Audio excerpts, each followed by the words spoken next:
Maharashtra today 24 news, सत्य परिस्थितीचा सविस्तर आढावा। एसटी महामंडळ बस सेवा नसल्यामुळे नागरिकांना सुविधा नसलेल्या ग्रामीण परिसरात नागरिकांच्या समस्या वाढल्या। गडचिरोली जिल्ह्यातील सिरोंचा तालुक्यातील टेकडा तल्ला जाफराबाद ग्रामपंचायत आणि रेकुंटा गावाच्या मार्गावर प्रायव्हेट बस, ट्रक आणि DCM सारखी वाहने सुरू असतानाही सरकारी एसटी बस सेवा बंद असल्याने नागरिकांना मोठ्या अडचणींचा सामना करावा लागत आहे।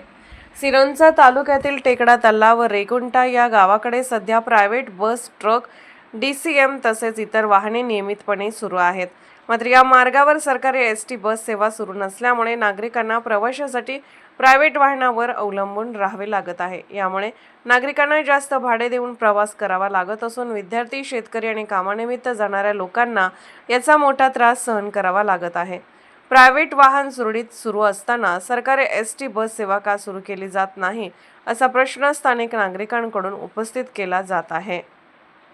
सामाजिक कार्यकर्ते अशोक पेदी यांनी प्रशासनाकडे तक्रार करत टेकडा तल्ला व रेकुंटा या मार्गावर तात्काळ सरकारी एसटी बस सेवा सुरू करावी अशी मागणी केली आहे। अन्यथा नागरिकांच्या वतीने आंदोलन करण्यात येईल असा इशाराही त्यांनी दिला आहे।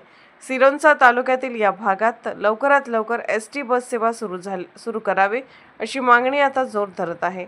महाराष्ट्र टुडे मराठीसाठी ब्युरो रिपोर्ट महाराष्ट्र टुडे मराठीसाठी गडचिरोली जिल्हा प्रतिनिधी आनंद आशा।